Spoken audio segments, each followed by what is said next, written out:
Hi everybody, welcome back to the channel. Today I have been working on my Lexus IS 300 with Alan. There was a lot of stuff wrong with it.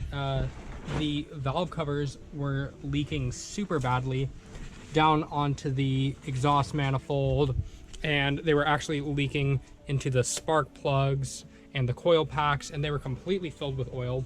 So Alan and I finished replacing the spark plugs. We finished replacing the valve cover.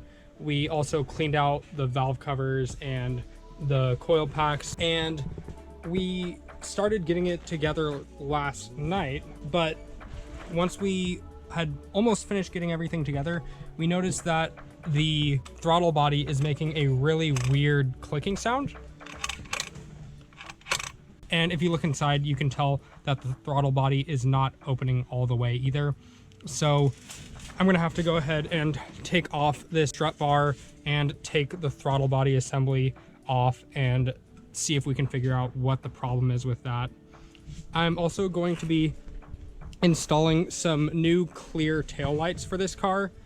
It's kind of a weird look. It's really hit or miss for some people, but for me, I really like the whole white out look on the rear end of the IS 300. I'm also going to be doing some more work on the trunk and the weight reduction for the Crossfire. So I'm going to go ahead and get these taillights in and then start doing some more stuff with the Crossfire. So these are what my stock taillights look like. I actually have the weird taillight covers that actually came with the car when I bought it. The stock ones are these red lights, and I don't know, I just don't think it looks very good. So I went ahead and bought some custom made ones that are clear. So here they are. There's the main white lights, and then here are the lights that go on the trunk. And I also bought some red bulbs for these so that I still have red light coming out of the back of the car when the lights are on. These tail lights are super easy to take out, literally just 2 screws and they should pull right on out. I got the main rear tail lights in. Very easy to get out. You just pop out these 2 bolts and you pull from over here and they just pop right out. I put in these red LEDs so that it'll be red still from inside the clear light. Now I'm just taking out these, the little inner trunk red tail lights, and they're super easy to pop out. You just have to take off some of the little fasteners from the trunk liner, just enough to peel this down, and then you pop it right out. There are 2 little clips on the bottom, these right here and these right here, and they pop right out. I'm gonna go ahead and try and see if this red LED fits, and if it does, then I'll pop in these clear ones, put back in the trunk liner, and then we'll be good to go. So I just finished installing the clear tail lights, and as you can see, at least to me, this makes the car look a lot cleaner in the back. I like that way more than the stock red ones. Keep in mind, I can put these pearl white covers over these ones. I'm not sure if I'm going to do that yet. I was just going to try it out like this for a little bit. But this looks great. I really like this. This makes the back end look so much cleaner. You know, at first I was thinking that I was definitely going to want these pearl white body colored taillight covers on with the new clear lights, but now that I think about it, I actually think it looks a little better with them off. So this is what it looks like with them on. This is what it looks like with them off. I don't know. Yeah, right now I kind of like them off. So the other day I decided to go ahead and take the Crossfire for a little drive because it had been sitting without moving at all for a really long time. So I went and did that. Actually, a while ago when I was doing third gear pulls for getting a tune on this car with Rob, when I got into third gear and towards the end of third gear, when I was accelerating, I heard a really loud whooshing noise, almost like a, not exactly a squealing noise, but it just sounded like a boost leak kind of. And the other day when I was driving it, I did a tiny little pull in second gear, maybe about half throttle at most. And I heard that whooshing noise again for a second, so I let off, and then the car was acting super weird the whole way back to my house. It was actually giving itself gas even when I wasn't touching the accelerator with my foot at all. So I contacted Rob about it, and he told me that it was probably some kind of boost leak. So I looked all over for it, checked all the lines, and then what I found is that the air intake temperature sensor, this little sensor right here, is not plugged in at all. And it's actually supposed to have two clips on it, one right here and one right there on the other side. And this one has both of the clips completely broken off.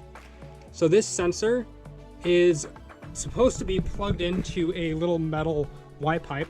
And you can see, you know, it's about the size of a dime or maybe a nickel. And that's not plugged in at all. So there's just this hole the size of a dime or a nickel in that metal Y pipe after the intake manifolds that's completely open. So that would completely explain why the car was acting so weird and why I heard that loud whooshing noise when I was driving it.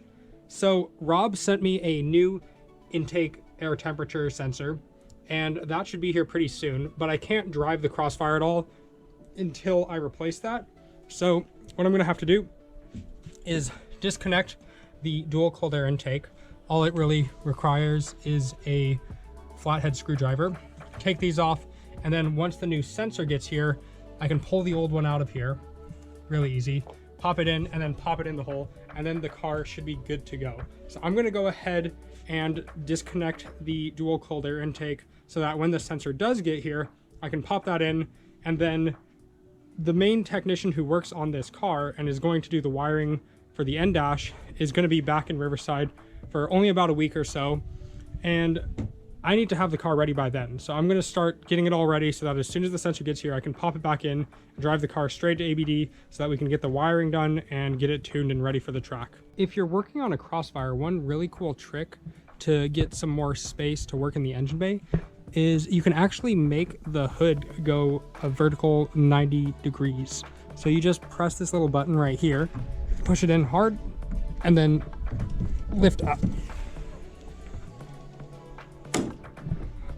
So it goes almost vertical, just like that. And then you have a lot more space to work, especially in this case. I just popped out the old sensor. As you can see, like I said earlier, it's supposed to have a prong on either side that holds it into this hole. Super easy to replace. You just press down on this little connector and it pulls right out. So if you look right down there, that hole right there in that metal Y pipe is supposed to be where the sensor is. It's supposed to pop in there like that, down in that hole right here. So last time on the channel I was talking about replacing the glass from the rear trunk with a plexiglass window. I'm not sure if you guys have any experience with removing glass. One way you can actually get it out pretty easily is by ordering one of these windshield removal kits. I would highly recommend just buying one of these kits. It works really well. I actually already removed that. So what you do is you get this giant, almost needle-shaped blade type thing, and you can see it has a little groove in the tip of it. And what you do is you get the wire that they give you with the kit, and you loop the piece of wire through the tip of this, and then you use this to just push really hard right through the rubber seal, and it'll push through. It may take a lot of effort, but this blade is really strong. It's really bendy. It works well. It's not going to break on you. You're going to push through the seal, and then once you have the wire through, you're going to tie the wire to either end of these grips, and you're literally just going to saw your way through it. You're just going to pull it back and forth and saw all the way through, and it works really well. It takes a while. The wire does get really hot, and when I was doing it, you could actually see that the seal was starting to like burn a little bit of smoke was coming up from it, just because of all the friction that the metal wire was creating going around the whole seal. So this glass is completely removed now. It's actually pretty heavy, probably about, I'd say it's a good 10 pounds, maybe even a little more. So this is what the fixed wing mount looks like. There's no machinery or electrics in here, just this. And here is my old SRT6 wing, just so you guys can see. Like that. And that's how the SRT6 wing mounts.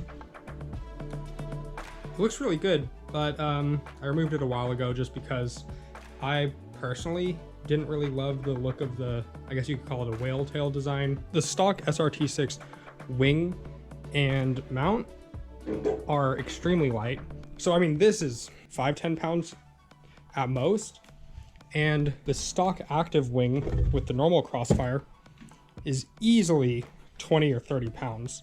So this is way heavier than the SRT6. I think this might even be heavier than the base and the wing of the SRT6 combined. So there's definitely a lot of weight to be removed by just replacing this active wing. I also have this sheet of aluminum now, and I'm gonna go ahead and find a way to cut it.